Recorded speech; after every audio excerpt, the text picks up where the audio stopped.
Hey everybody, I'm Jack Reedy of the Future Pastimes, and I'm reading Dune, chapter by chapter. I also designed Dune-themed board games like Arrakis Dawn of the Fremen, expansions for the classic Dune board game, and Dune Conquest. I'm on chapter 4 now, although the chapters are not actually numbered. And we start, as always, with a passage from Princess Irulan. This is from something called A Child's History of Muad'Dib. And we're getting the sense that Muad'Dib and Paul are the same character. Not everybody figures it out right away, but that is Paul. She talks about how Paul didn't have any playmates. He didn't grow up with any other kids to play with, but he did have great mentors who were like companions as well. And we're going to meet two of them in this chapter. And I like this chapter. I like it when they spend time with these characters. We meet Thufir Hawat, the Mentat Master of Assassins, who goes to meet with Paul. There really doesn't seem to be a lot of point to Thufir coming in there, although he does explain that he's leaving for Arrakis that very day. And so it's kind of a goodbye or a see you later because Paul will be following soon afterward. He gives Paul a little bit of grief for sitting with his back to a door, and that is some of the paranoia that comes with being a Mentat and a Master of Assassins. We learn that Thufir is pretty old. He has served the Duke, the current Duke, Duke Leto, the Duke's father. He is a mentor for Paul, so 3 generations of Atreides, and he's feeling his age, much the way that the Reverend Mother was feeling her age in the previous chapters. They have a conversation about Arrakis. They talk about the storms, the Coriolis storms, and those are kind of a big deal. They talk a little bit about the Fremen. Thufir lets Paul know that he thinks that there's a lot more Fremen on Arrakis than the Imperium suspects, and that potentially they could be an ally because they seem to hate the Harkonnens as much as the Atreides do. But it's a big mystery, which they are going to try to sort out. And Paul tells Thufir a little bit about meeting with the Reverend Mother Mohiam. And it's clear that Thufir does not trust the old Reverend Mother or the Bene Gesserit Sisterhood much at all. So I think it further enhances this notion that you have all these disparate organizations and factions, and that there is a lot of mistrust in there. The other character that we meet is Gurney Halleck, who is a troubadour warrior, as he's described, and he does show up with his baliset, which is a bizarre guitar-like instrument. And you see that both of these mentors, they clearly have a lot of pride in Paul. He's 15, but he's clearly a great student. They enjoy teaching him, and he's like a sponge. He's absorbing it all. And they clearly, they love Paul. They have feelings for the son of the Duke, for whom they are extremely loyal, or to whom they're loyal, and they're trying to hide it from Paul because they know that it's not all fun and games. And as much as they enjoy Paul, their responsibility is to train Paul, keep him safe, and make sure that he can keep himself safe. And that's especially true with Gurney. At the beginning of the chapter, or not at the beginning of the chapter, but when Gurney enters, they have a lot of very playful banter. They're teasing each other, and you can tell that this is a normal sort of thing. But when Paul talks about not really being in the mood for weapons training, Gurney snaps, and he is like, you know what? And partly I think is because he's a little bit punishing himself for being a little too casual and chummy with Paul. But he attacks Paul, and they have a vicious little fight with their shields until they get to the point, basically a stalemate, where Paul thinks he has got Gurney under the knife, and only realizes after Gurney points it out that Gurney has him as well. And they talk about how, they're going to Arrakis, and that is serious. It's going to be really dangerous there, and they're going to be far more exposed to the dangers of the Harkonnens while they're on Arrakis, and that Paul needs to never lose sight of that. And that's important for us as the readers as well, to know that this is a very treacherous universe that they live in. That in Princess Irulan's introduction, she describes Thufir as the Mentat, master of assassins. They didn't really get into any assassination thinking, thoughts and plans during their conversation.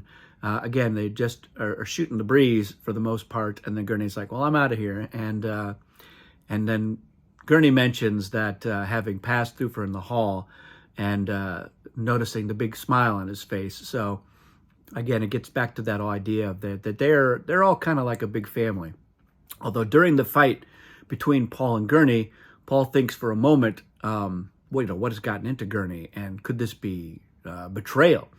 So the very fact that Paul would think that is a possibility is also important for us to know about. Now, we do learn in an earlier chapter that there is a traitor, so we know about that already. But yeah, it reinforces this idea that the Dune universe is very dangerous in a lot of different ways. Even in your own household, it can be dangerous. There's a thing where when Gurney enters the room, he notices signs from the guards that have indicated that the room has been checked and it's okay. And so I always really like that, just this idea that there are ways that they could subtly mark out so that somebody can come in with authority and go, okay, I see the signs. I know that there's no traps, there's no poison, or whatever it is, that I can let my guard down to a certain degree. At least I don't have to go through the steps that that these people who checked the room previously had gone through. And so that is a really neat detail for the Dune universe. So I like this chapter a lot. I think that this chapter has been hit and miss with the 3 adaptations. So interestingly, the Lynch one, I think, kind of gets it the best. Now, they included Dr. Yui, who is not actually in this chapter. He's referenced a little bit, but you had the whole "don't keep your back to the door," and those sounds could be imitated, and I would know the difference, and maybe he would know.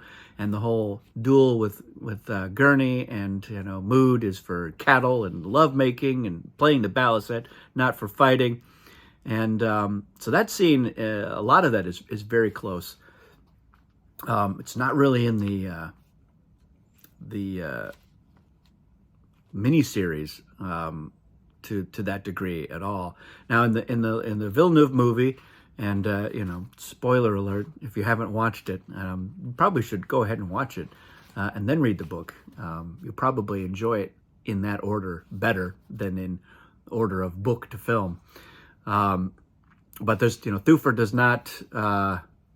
does not enter and have that conversation with Paul. You don't get as much about the companion-mentor relationship between Paul and Thufir in the movie as you do with Duncan, for sure, and to a lesser extent Gurney as well.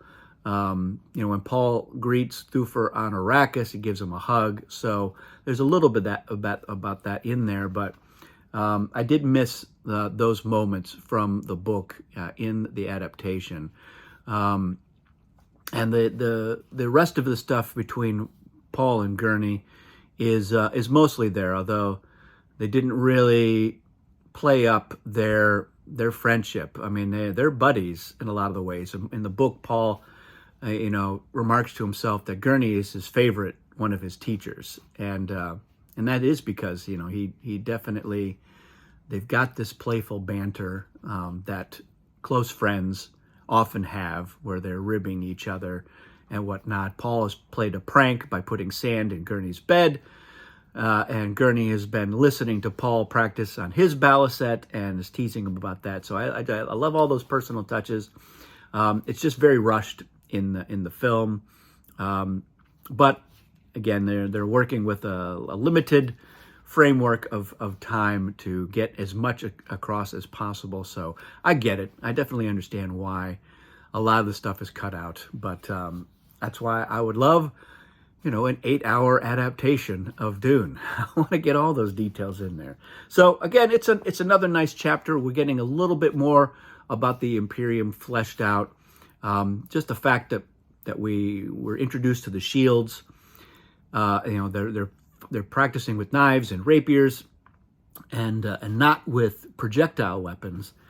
And even as a teenager, I did pick up on the fact that, well, if something moving quickly can't penetrate the shield, that's probably why they're not worried about guns that much. So that's another interesting element, and why this futuristic society in many ways is very archaic. We're using, a feudal system, and we're using knives and poisons, and so it's really interesting. That's why what I love about Dune. It feels very original because it bucks all the trends of sci-fi tropes. So that's what happens in this chapter. Let me know what you think of it, if you're reading along, or your thoughts, if you've read it many times. And we're going to dive in and do 2 of these a week. So the next one will be on Friday. So thanks for watching. We'll see you again soon.